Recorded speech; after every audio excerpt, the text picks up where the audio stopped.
OC Nizam জনতার mayor শাহাদাতকে যে আমাদেরকে আজকে 15 বছর কষ্ট দিয়েছে, আমরা নিজামকে ধরেছি। চট্টগ্রামের কোতোয়ালি থানার সাবেক ভারপ্রাপ্ত কর্মকর্তা নিজামউদ্দিনকে এক প্রকার গণপিটুনি দিয়েছে জনগণ, এবং এরপরই চট্টগ্রামের যে পাঁচলাইশ থানা সেখানে তাকে হস্তান্তর করা হয়। এই মুহূর্তে আমরা পাঁচলাইশ থানায় আছি। পাঁচলাইশ থানার আশেপাশে বিএনপি, ছাত্রদল, যুবদল ছাড়াও বিভিন্ন সময়ে যারা এখানে উপস্থিত হয়েছেন তারা যেটি অভিযোগ করছেন যে ওসি নিজামউদ্দিন কোতোয়ালি থানায় সহ বাকলিয়া সহ বিভিন্ন থানায় যখন তিনি কর্মরত ছিলেন, বিএনপি সহ বিভিন্ন রাজনৈতিক দলের নেতাকর্মীদেরকে তিনি মামলা দিয়েছেন, নির্যাতন করেছেন, সেই অভিযোগ কিন্তু তারা করছেন। ওর ছোড়া গুলিতে আমার এখানে গুলিবিদ্ধ হয়। আমি ওর হাত থেকে বাঁচতে চিরম মেডিকেল পর্যন্ত চিকিৎসা নিতে পারি নাই, প্রাইভেট মেডিকেল চিকিৎসা নিতে হয়েছে। পরে সে আমার বাসায় যায় অনেক অত্যাচার করছে, আমার বাসার সব কিছু তছনছ করে ফেলছে।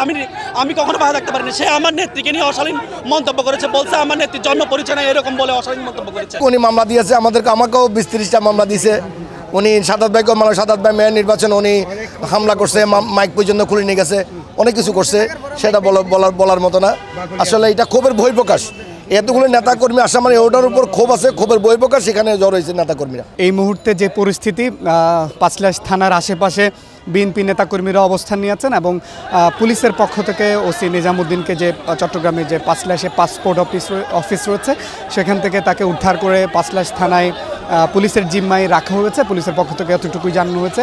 এর বাইরে আমরা দেখতে পাচ্ছি আশেপাশে বিএনপি, ছাত্র অধিকার পরিষদ, ছাত্রদল, যুবদলের নেতাকর্মীরা কিন্তু এখানে অবস্থান করছেন। আমরা একটু দেখাতে চাই আশেপাশে যে বিএনপির নেতাকর্মীরা ক্ষণে ক্ষণে তারা আসছেন বিভিন্ন জায়গা থেকে, এবং বিভিন্ন অভিযোগ আসলে তারা উত্থাপন করছেন। তারা যেটি বলবার চেষ্টা করছেন যে ছাত্রদল, যুবদল সহ বিএনপির নেতাকর্মীদেরকে বিভিন্ন সময় তিনি যখন কোতোয়ালি, বাকলিয়া, সদরঘাট এই জায়গাগুলোতে ভারপ্রাপ্ত কর্মকর্তা তিনি ছিলেন, এবং সেই সময় তারা নির্যাতনের শিকার হয়েছেন, তারা সেটি অভিযোগ করছেন।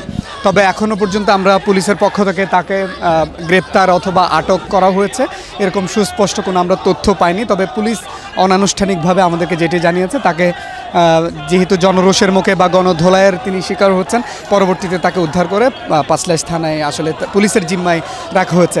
এর বাইরে আমরা দেখেছি যে এই অদ্ভুত যে পরিস্থিতি, এটি মোকাবেলায় অতিরিক্ত পুলিশ এই মুহূর্তে মোতায়েন করা হচ্ছে, এবং মূলত থানার আশেপাশের বেশ কয়েকটি জায়গায় বিএনপি নেতাকর্মীদের পাশাপাশি পুলিশেরও সতর্ক অবস্থান আমরা দেখতে পাচ্ছি।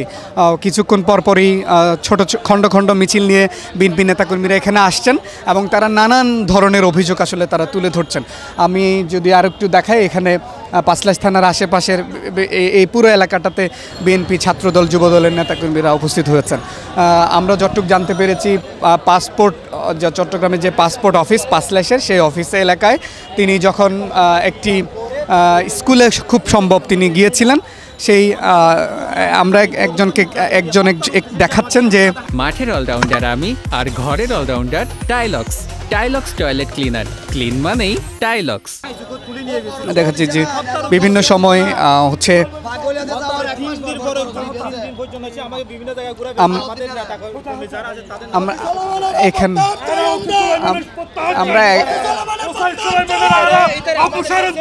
আমরা দেখছি যে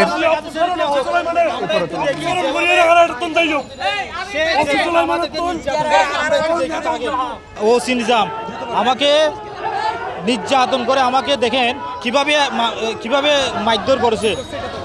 ওসি নিজাম আমাকে তারা 3-4 টাইম নিয়ে শ্রীরাম কলেজের রুট থেকে আমাকে মারধর করে একটা হাই সুপারে তুলে নিয়ে গেছিল। 2021 সালে আমাকে কাজের দেউরে যে হইতে মারামারি হয়েছে, ওই মামলায় আমাকে 4টা মামলা দিছে, 95, 96, 97, 98। ওই মামলায় আমাকে রাত 2টা বাজে ওর সিনিয়র কর্মকর্তা বলছে ও ছোট ভাই, ওর নখ তুলিও না। ও আমাকে রাত 2টা বাজে আমার 2টা ভাইয়ের নখ তুলে ফেলছে, আমার 2টা নখ তুলে ফেলছে।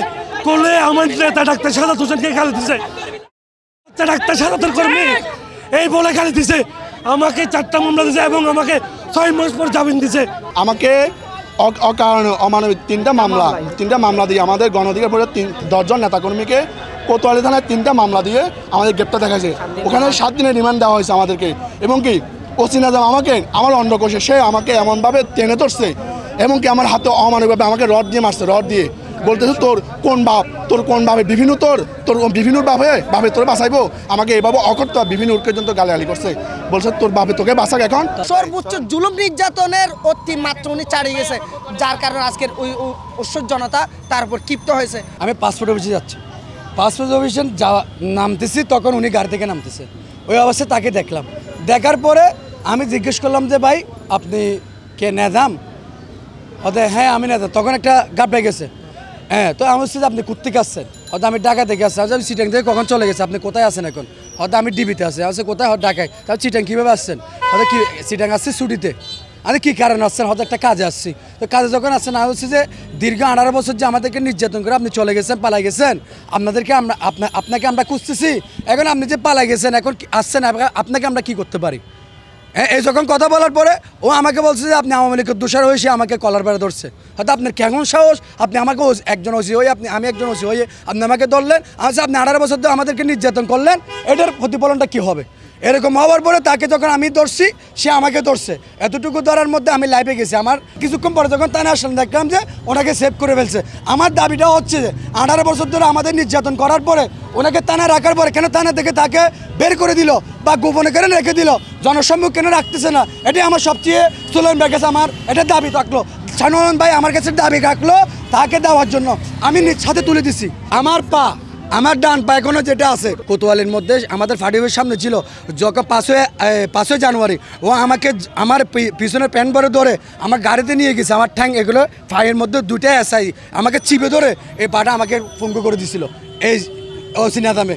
তখন আমাকে বলছে, এটা যখন আমি পাবলিশ করতে চেয়েছিলাম, আমাকে বলছে তুই এগুলো পাবলিশ করো, তোর ফ্যামিলিকেও আমরা ধ্বংস করে দিব। এভাবে তাহলে এই মানুষটাকে কেমনে আমি ছেড়ে দিব বলেন?